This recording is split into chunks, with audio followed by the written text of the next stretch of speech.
Wow, big time changes coming to the housing market. Are you wondering, are prices going to go up? Are prices going to come down? I'm going to show you the things that are going to impact home prices. Like I said, big time changes coming to the housing market. Before we dive into this, make sure you do three things. Number one, smash that like button, help me grow this YouTube channel. Number two, subscribe. That way you're notified when new videos drop. And three, when you do need a realtor anywhere in Utah, remember, Dinko the Realtor has your back anywhere in Utah. My contact information is down below in the description. Now, what are these big changes that are coming? I'm going to share with you everything that's going on that can impact prices going up and down. You're going to have a complete understanding of the things that can impact the housing market. Morgan Stanley finally turns bullish on the US stock market, and now it says that the S&P 500 could jump as high as 7,400. JP Morgan was actually, or Morgan Stanley were the ones that were saying that the recession is going to be more likely. Now they're actually, since Trump has won and they're seeing this boom in the stock market, are saying that, hey, we're actually bullish. We think that things are going to continue going up. Now that actually goes kind of counterintuitive to this right here. Housing industry urges Powell to stop raising interest rates or risk economic hard landing. And right here, look at these interest rates. Look at this. Now, since Trump has won, the interest rates have actually remained much higher. I mean, we're back to the 7th percentile over here. Now, if that's the case, well, what about this over here saying that the housing industry urges Powell to stop raising interest rates or risk an economic hard landing? And this right here was published in October of 2023. Well, that's not good news for home prices, right? Now, this is indicating that the stock market is going to keep going up, the economy is going to keep growing, and prices are going to keep going up. And this right here is indicating that, hey, that's probably not going to be the case. Now I'm going to keep going through here, and I'm going to show you a bunch of things that can impact prices going up and down. Like I said, big time changes coming to the housing market here. Look at this right here. Conforming loan limits have increased to 803,000, and some lenders are already offering 2025 conforming limits as high as $803,000. And right here, it says, like last year, lenders haven't waited for the conforming loan limit announcements in late November to raise it. And this year, it has come even earlier than years past. Now, that right there would be indicating prices going up because these conforming loan limits are just increasing, which is absurd because prices haven't even gone up since we hit those peaks in May of 2022. Now, we haven't recovered back to May 2022 prices. Some of the country has, and then the median price has actually reached or maybe slightly surpassed those 2022 levels nationwide. However, that's not the case for these booming markets like your Salt Lake City, Boise, Austin, Texas, etc. Now, let's go over here and look at some other stuff. Now, keep in mind that all of this is happening while student loans are also going to start resuming. And it says that starting January, they're actually going to start reporting them delinquent. Now, that's actually a big thing to keep an eye on, as well as these conforming loan limits. Now, if we go over here, and we take a look, under contracts, right here are actually increasing, right? So the blue line is showing that we started the year compared to the orange line, we started a year below. Now, if you go to the right over here, you see that that has now crisscrossed and the blue line is now higher than the orange line, meaning that there's more under contracts right now than there was a year ago. And if we look at the inventory limits right here, we see that those inventory limits are higher this year than they were last year. However, if you look here to the end, you see that that gap is now starting to close down. And if you look right here, that gap was much, much wider than it was here. However, you see that we started the year with less inventory.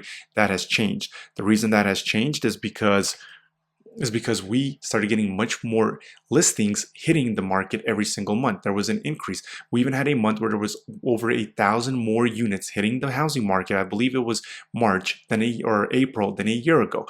Now, when the 2022 downturn happened, we lost 15% off the median price. When the median price went from $600,000 down to $510,000, we saw that the active or the amount of listings that were hitting the housing market were negative. 1,000 listing units every single month in the spring and summer, essentially. That's what prevented the prices from continuing to go down and continue to go up. Now, right here, we see that the inventory has increased because, well, more listings have been hitting every single month year over year in 2024 compared to 2023. And right here, if we take a look at this, inflation worries come back to hunt bond strategists after Trump victory. So if this is actually the case with inflation worries coming back because of a Trump victory, then that means that these rates are going to stay higher for longer, which we know is not a good thing for the housing market. And well, right here we have the housing market industry urging Powell to, well, lower those interest rates in order to risk that economic hard landing. And then if we go over here, we see that, hey, this printing machine never stops, $36 trillion. I mean, just look at this printing machine. I mean, it is bunkers. And if we go over here, the debt ceiling keeps getting pushed out. And they're saying, hey, right here, January 2025, the debt ceiling is going to be in play. And let me see if I can zoom in right there. Right here, it's going to be in play. But we know that they keep pushing it out. And as it was here in 2023, the debt ceiling was suspended. Where was it at? Right here, we were $31 trillion in national debt in 2023 of January. And after months of debate, lawmakers voted in June of that year to suspend. Are they going to suspend it again? I mean, they seem to just be. And look at this. It was 31 trillion, and right now it is at $36 trillion. That is just bunkers. That is crazy, the amount of money that's being printed. So two things, really. I mean, these big changes are either going to impact prices going up or down, right? And look, in my opinion, we need to have a reset. I mean, how do you not have a reset in the economy? But at the same time, if they're able to print this money, that middle class is going to continue shrinking and shrinking and shrinking. And I actually had some stuff pulled up here that I was going to go over as far as recessions, right? Recessions are needed in a capitalist market, and there's inflation and deflation. Well, the gold standard capitalist market is allowed to have deflation because, well, things are backed by the gold standard. And you can have deflation. You can have monetary policies restrict and cause deflation for things to reset. Well, we went away from that gold standard in the 1970s, and look what has happened. The national debt has boomed. The amount of money that is being printed, I mean, just look at that. That is completely absurd, right? Well, essentially, let me pull myself back up here. What that means is once they went away from the gold standard, the capitalist system actually cannot have deflation anymore. And I wish I had that pulled up, but I didn't do it for the video.